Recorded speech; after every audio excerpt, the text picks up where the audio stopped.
When we were first married and having children, we were not very, we were pretty naive in our faith. And we had 2 children that were perfectly healthy, and that was great and exciting. And then we had 2 more children, and one was born with a heart defect. But again, because we were so naive in our faith, we knew we were Christians, but we never doubted that this child wouldn't be okay. And it wasn't because of our faith so much as our trust in the medical community. And he was born with 2 holes in his heart. He had surgery, and he is fine. He was fine, and he is fine. So that we did rely on prayer, but that did not become the defining moment for us in trusting in God's ability to heal. The other child, these were twins. So one had the heart defect. The other twin had a ruptured brain aneurysm when he reached the age of 20. I love to share this story. John, our son, had an opportunity. He was a freshman at the University of Georgia.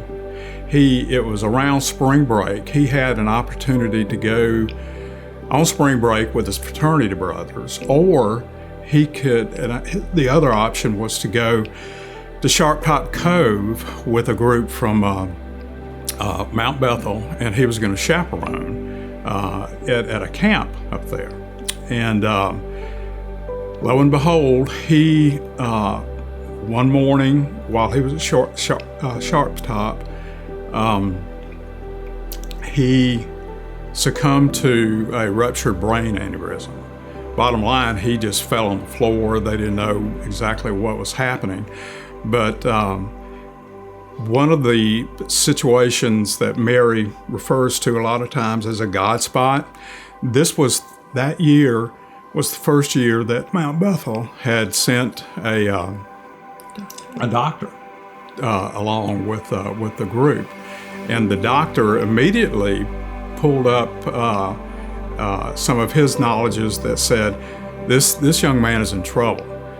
He very well may be having a stroke. So multiple things happened very quickly to where they got a life flight, a helicopter, to Sharp Top and took him directly to Grady. Now, had that not occurred as quick as it did, he probably would not have made it. He wouldn't be here. He wouldn't be here. That's right. Right. So that's when I think we learned to lean into prayer and trust in prayer. We kind of learned through, it was a long journey, and we are so grateful in that he is healed to the point that God brought him. And but I think one of the points that David made over and over again while he was going through this journey, and especially one night, the third night I think he was there, he actually coded, and David brought us together as a family and prayed. And what you said at that point has been pivotal the rest of the journey. Well, and this was, and I've thought about this lots of times, but when we prayed together, this was our other 2 children and John's twin brother, that night that John had coded. The doctors were telling us that they were going to do everything they could and just for us to stand by. But the whole thing in a nutshell with our prayer was, God, take him where you want him to go. And I've thought about this 100 times since that night. You know, was I really serious? God, please take him where you want him to go. Because included in those options would be that he would die. And none of us surely wanted that. But as it turned out, God took him exactly where he wanted him to go. Right. He had a stroke that was so severe that they said that he would probably not survive even the surgery that they were performing. But if he were to survive, then he would probably be in a vegetative state all his life. So when we were asking God to take him where he wanted him to go, that was pretty deep, and it was pretty powerful. Particularly when John came back from the emergency room area that they had taken him to that night, and the doctors came in and said, well, he's surviving. And that's one of the first signs that God said, yep, I have a plan for John. So, I'd like to say that's totally the end of the story, and our belief and our faith just, skyrocketed, and it did. Trust me, it did. But they did ask us if there was any genetic link with John's aneurysm, and we said no. We had no clue of any genetic link until 10 years later when I was diagnosed and had an aneurysm.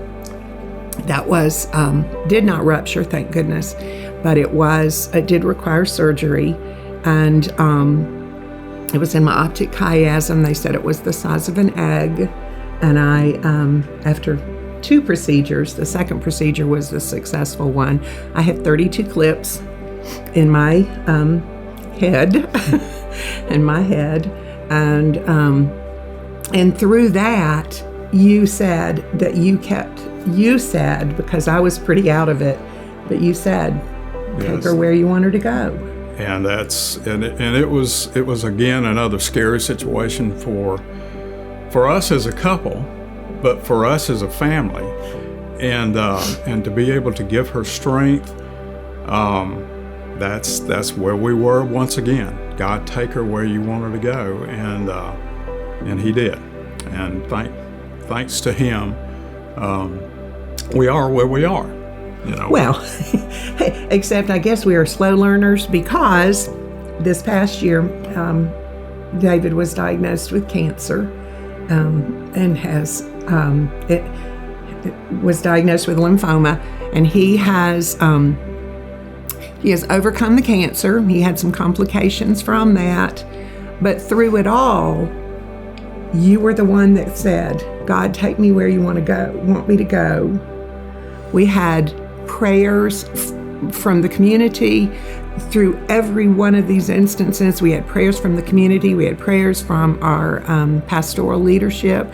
We had pastors coming in and praying over each of us through our different stories and parts of the journey. But and miraculously, actually, I would say, one of the pastors came in and prayed over David, and that very day, we got the word that you were cancer-free. So, hallelujah. He's cancer-free. God is a healer. Prayer heals. A community of prayer supports that healing, I think. And back to what you said. But our takeaway, I think, is that number one, prayer works. I don't know how it works, but prayer works. That's been part and parcel to our whole strain since that happened early, 39, 40 years ago. And then having the faith and the real faith to ask God and to let him know that you are 100% all in when you say, take us where you want us to go.